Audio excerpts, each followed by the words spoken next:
Bonjour, je m'appelle Caroline Durix, je suis pianiste. J'aime jouer Brahms, Rachmaninoff, Chopin, Liszt. Je donne des concerts et j'enseigne au conservatoire à rayonnement départemental des pays de Caux, Vallée de Seine. Je travaille aussi dans le domaine du cinéma en tant qu'interprète, conseiller musical, compositeur. Je coach aussi des acteurs comme par exemple Emmanuel Riva dans Amour de Haneke, Romain Duris dans De battre mon cœur s'est arrêté, ou encore Joséphine Japy dans Mon inconnu. Je collabore aussi avec des écrivains dont je lis les textes et pour lesquels je compose des musiques en harmonie avec leurs écrits. Voilà, et je suis également très engagée dans la musique électronique. Donc je compose des séquences classiques, techno ou expérimentales que je développe sur scène. J'ai un pseudo métatechno qui révèle mon ambition de créer une musique simple, accessible, dansante, dans une dimension onirique. Et enfin, depuis toujours, la couleur me passionne. Donc j'aime explorer la couleur telle qu'on peut la contempler dans la nature, dans nos environnements et dans les œuvres d'art. Mais j'aime aussi étudier la couleur à travers les différentes relations que l'on peut ressentir entre différents domaines artistiques et sensoriels. Ça peut être par exemple un son que je vais associer à un chiffre ou à un texte ou à un parfum, etc. Voilà. Il y a quelques années, lorsque j'ai reçu mon diagnostic d'autisme Asperger, j'ai compris qu'il s'agissait d'une particularité sensorielle, donc on n'est pas tous comme ça. Et du coup, dans le souhait d'être bien comprise, j'ai choisi d'explorer davantage ces particularités, ces synesthésies dans ma créativité et de les partager.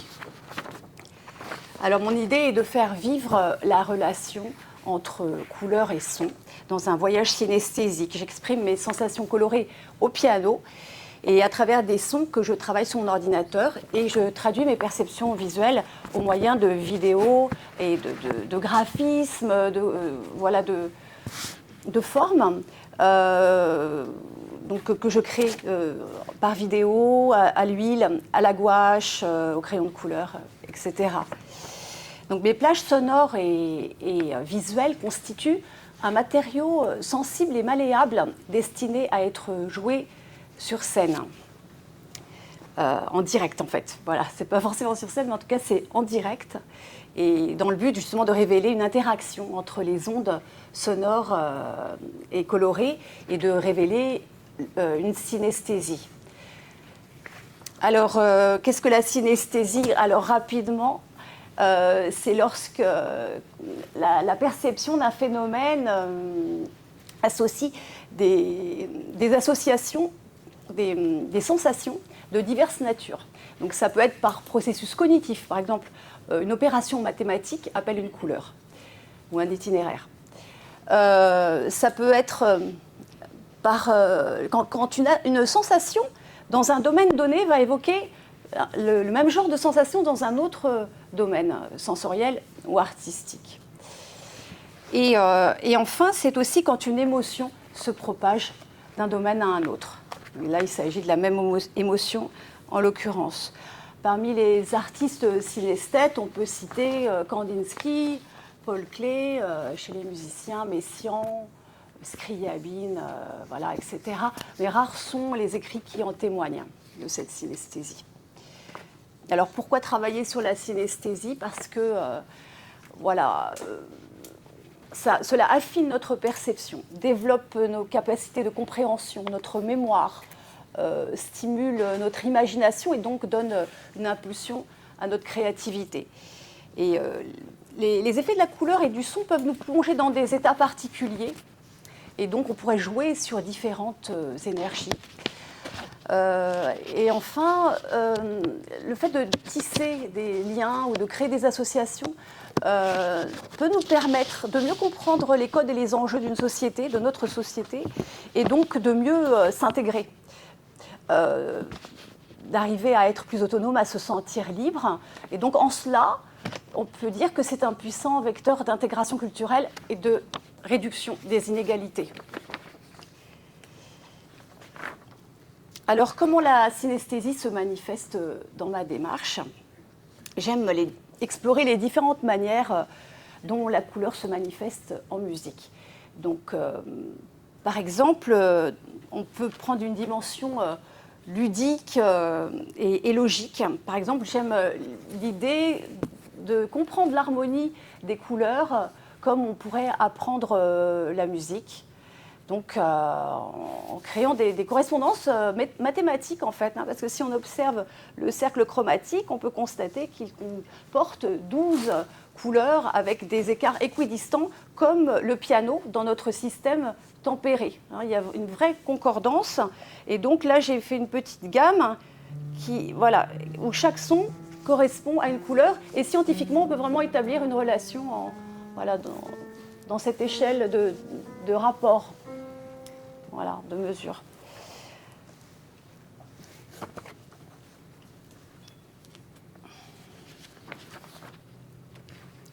Alors, on peut aussi établir des correspondances, par exemple, en jouant sur les décibels. On pourrait imaginer que des décibels correspondent à la saturation d'une couleur, hein, donc le volume sonore renforcerait la couleur, et que les fréquences aient une incidence sur la hauteur du son. Voilà. Donc ça, c'est une hypothèse qui peut se défendre. Et on peut s'amuser aussi, hein, c'est un matériau ludique dont il s'agit.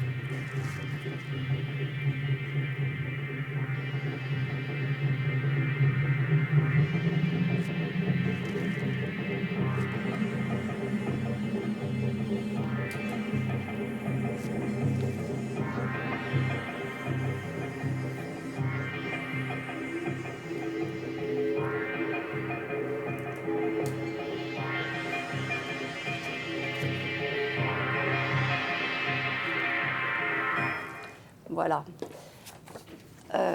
On peut aussi évoquer la couleur en musique en tant que timbre instrumental. Donc, par exemple, on peut associer un instrument à une couleur. Donc, on parle par exemple de la couleur du piano. Donc, on est nombreux à évoquer, à ressentir du bleu à l'écoute du piano.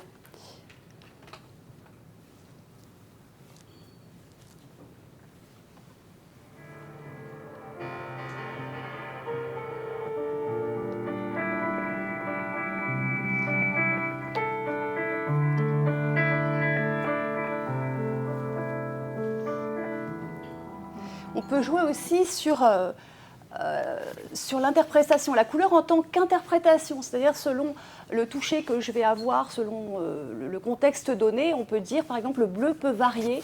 Par exemple, si je joue cette rhapsodie de Brahms, le bleu peut revêtir différents éclats.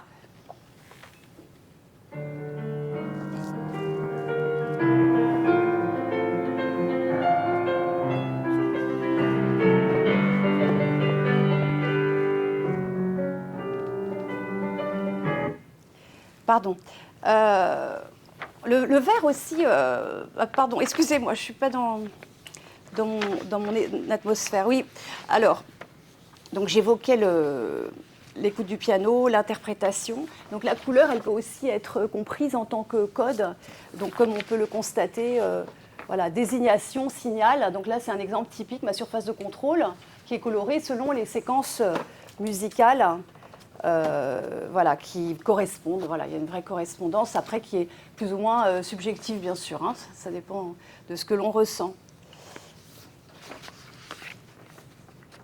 Et donc, voilà, à propos de ressenti, on peut envisager la couleur en musique en tant qu'atmosphère dans sa dimension symbolique, donc en prenant compte que voilà, il existe un socle d'idées autour desquelles on est assez d'accord, hein, sur des correspondances symboliques associées à des couleurs, mais on a aussi notre histoire qui rentre en jeu.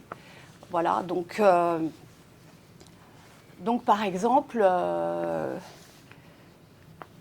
je pourrais ressentir du bleu personnellement à l'idée d'un rêve.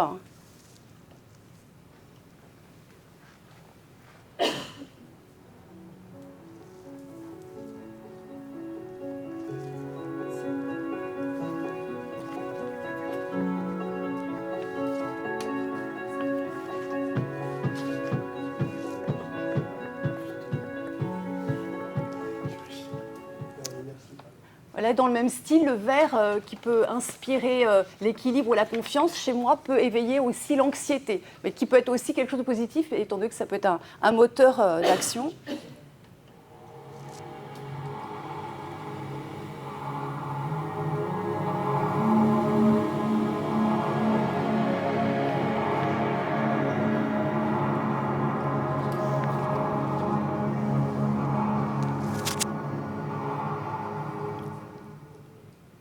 On peut réfléchir à ce que nous apportent les couleurs sur le plan énergétique. C'est ce dont on a parlé ce matin.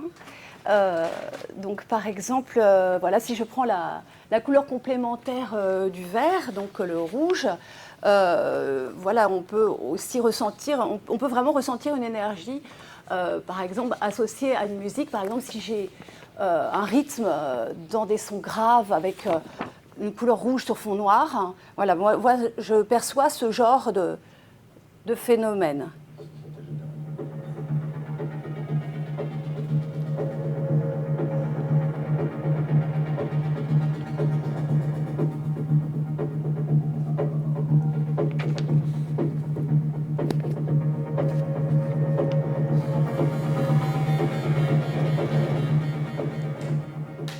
Alors, parmi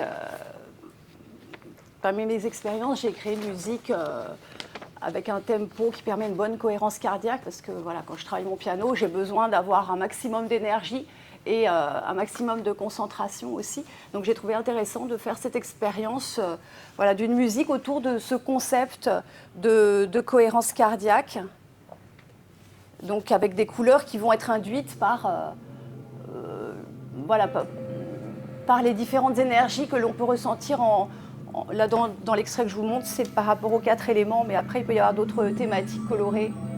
On ressent une symbiose entre le son et la couleur.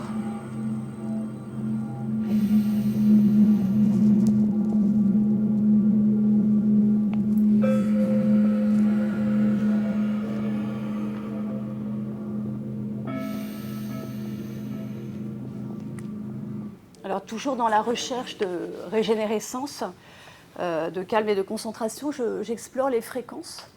Donc là, dans l'exemple que je vais vous montrer, dans mon expérience, j'utilise une fréquence dite sacrée, 217 Hz, qui est reliée officiellement à la couleur orange. C'est une couleur qui nous parle de changement, de transmutation.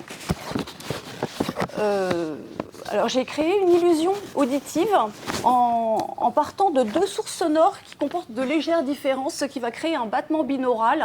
Et donc ce battement n'existe pas, c'est notre cerveau qui le produit. Et associé à ce phénomène,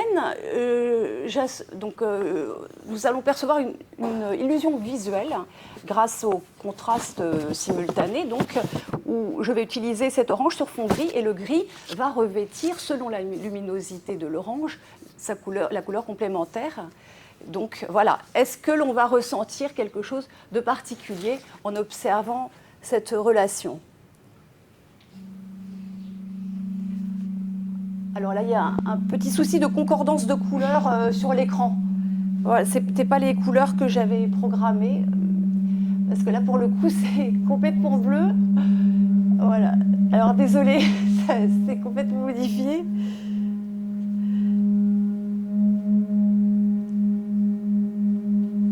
Ah ouais, non, alors là, ça tombe à l'eau, là. C'est pas orange. Hein. On peut percevoir le battement binaural, mais au niveau du contraste, c'est pas, voilà, c'est pas configuré de la même manière. Hein.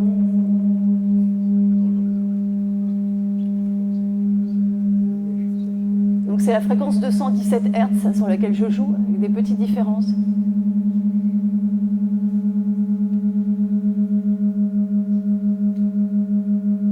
Voilà, c'est assez rigolo. Enfin, moi, je passe beaucoup de temps à observer ça. Voilà. Et enfin, désolée pour cet orange qui n'est pas orange. Enfin, on peut aussi explorer la couleur en musique sous l'angle purement esthétique, hein, ce qui induit peut-être toutes ces autres fonctions. Alors, je ne sais pas s'il me reste 3 minutes pour montrer ce que je suis en train de construire, ou on est peut-être un peu... parce qu'il faut que je ferme mon fichier et que j'ouvre un nouveau fichier. Voilà, ça prend un petit peu de temps. T'inquiète. Ouais. Donc là, c'est quelque chose qui est complètement en chantier.